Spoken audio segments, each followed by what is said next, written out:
जय हो। नमस्कार। सिटी चैनल के सभी दर्शकों का स्वागत है। आप देख रहे हैं आपका अपना मनपसंद कार्यक्रम जो हर वर्ष हम लेकर आते हैं, सिटी चैनल की विशेष प्रस्तुति वर्षफल दर्पण 2024। अब देखते हैं कालपुरुष की तीसरी राशि मिथुन।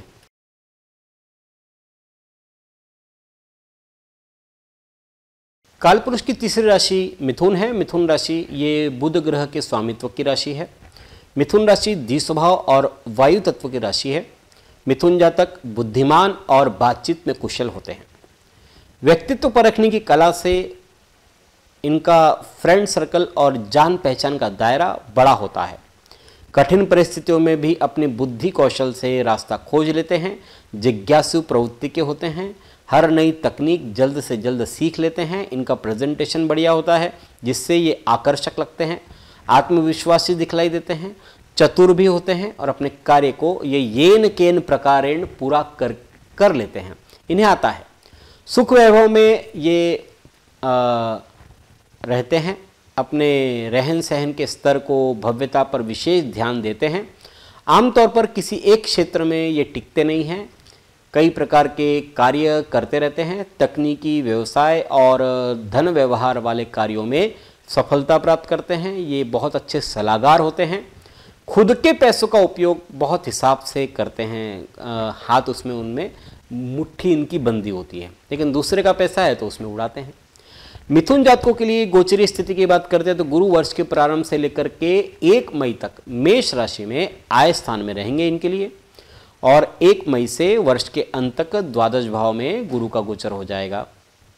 शनि वर्ष के प्रारंभ से लेकर के अंत तक कुंभ राशि में भाग्य स्थान पर रहेंगे वृषभ जातकों के लिए, मिथुन जातकों के लिए, और राहु वर्ष के प्रारंभ से अंत तक कर्म भाव में दशम में, और केतु वर्ष के प्रारंभ से लेकर के अंत तक चतुर्थ भाव में गोचर करेंगे। इन गोचरीय स्थिति के कारण से मिथुन राशि वालों को ये वर्ष जनवरी से लेकर के 1 मई तक लाभ वाला रहेगा।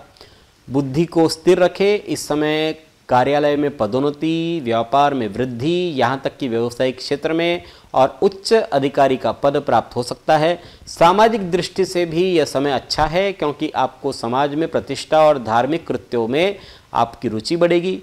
यदि आप विवाह योग्य है तो विवाह के विषय में सोच रहे हैं तो सप्तमेश गुरु आपके लिए आय भाव में बैठ करके नवम दृष्टि से देख रहा है और इसलिए अच्छे योग बन रहे हैं।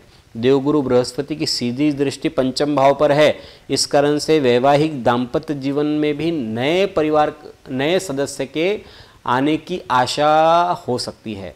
धन की बहुतायत रहेगी और आपस में से अधिकांश जो है वो भूमि, जमीन, जायदाद, आभूषण, नया वाहन और ऐशो आराम के नए साधन लेने के विषय में सोच सकते हैं। आप अच्छे स्वास्थ्य और मानसिक शांति का भरपूर आनंद भी इस अंतराल में उठाएंगे। परंतु 1 मई के बाद में गुरु वृषभ राशि में जब आ जाएंगे द्वादश भाव में, व्यय भाव में, वहाँ पर आने के लिए फिर व्यय का सूचक है। इनकमिंग कम आउटगोइंग ज़्यादा रहेगी। इस समय सबसे अतिरिक्त व्यापार और व्यवसाय में भी कठिनाई सामने आ सकती है। इसके अतिरिक्त आपको कुछ धन जो है वो मांगलिक कार्यों के लिए और लंबी यात्रा पर भी व्यय करना पड़ सकता है। ये समय आपको अपनी जन्मस्थली और संतान से दूर रहने को विवश होना पड़ सकता है। यदि आप नौकरी पेशा है तो आपका पद और स्थान बचाएं रखें क्योंकि आप ये भी खतरे में हैं। आपको शारीरिक और मानसिक कष्ट झेलना पड़ सकता है। आप मनस्ताप, पश्चाताप और भय से ग्रसित हो सकते हैं।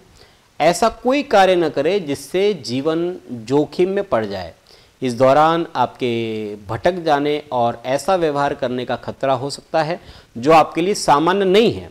आपका चरित्र की गुणवत्ता अस्थायी रूप से गायब हो सकती है और अपने निकटवर्ती और प्रियजनों के प्रति आपका रवैया नकारात्मक हो सकता है। चतुर्थ भाव में केतु ऑफिसरों से अनबन या मतभेद करवा सकता है। प्रेम से विफलता मिलेगी। अपयश और अनेक संकटों का सामना आपको करना पड़ सकता है। घर में कलह, अशांति का वातावरण भी केतु के कारण उत्पन्न हो सकता है। वाहन आदि से चोट भय रहेगा। अपने ही प्रश्न और अपने ही उत्तरों के बीच में अंतर्द्वंद आपका इस अंतराल में चलता रहेगा। अपने धैर्य और संयम को उस समय बनाए रखें, सबसे बड़ी चुनौती आपके लिए रहेगी। कुछ प्रतिकूलता कम करने के कार्य दशम भाव में बैठा हुआ राहु कर सकता है। वह आपके लिए अनेक स्तोत्रों से संपत्ति लेकर के आएगा। काम धंधा सरलतापूर्वक आबाद गति से चलने की आशा आप कर सकते हैं। आप व्यापार या व्यवसाय में यथोचित लाभ की आशा कर सकते हैं। आप अपने विरोधी से भी धन लाभ की आशा कर सकते हैं। आपको अपने मामा से भी अधिक लाभ होने की उम्मीद है। फिर भी इस वर्ष आपके लिए गुरु 1 मई से वर्ष के अंत तक और शनि तथा केतु पूरे वर्ष आपकी कोपता दे सकते हैं। इस वर्ष मिथुन जातकों की प्रगति पथ की गाड़ी को ब्रेक लग सकता है। कुल मिलाकर कहे तो ये वर्ष मिथुन जातकों का भाग्य मिला जुला रहेगा। इस वर्ष को बेहतरीन बनाने और कष्टों से छुटकारे के लिए उपाय है शिव पूजन प्रतिदिन करें। प्रदोष के दिन शाम के समय शिव पार्वती जी का पूजन विशेष रूप से करें। अनाथ लोगों को समय समय पर भोजन कराते रहें। कस्तूरी को पीले कपड़े में लपेट करके हमेशा अपने पास रखें। लोहे और चमड़े से बनी वस्तुएं शनिवार को न खरीदें। दाम्पत्य जीवन में तनाव हो तो पानी में फिटकरी डाल करके उससे स्नान करें। पन्ना और नीलम रत्न आपके लिए आमतौर पर शुभ है। किसी अच्छे विद्वान ज्योतिषी की सलाह से इन रत्नों को आप धारण कर सकते हैं। आपका 2024 यह वर्ष सुख समृद्धि ऐश्वर्य और शांति को देने वाला हो, यही आशा हम सब करते हैं। अगली बार फिर आपसे मिलने का प्रयत्न करेंगे। तब तक के लिए धन्यवाद। जय श्री राम।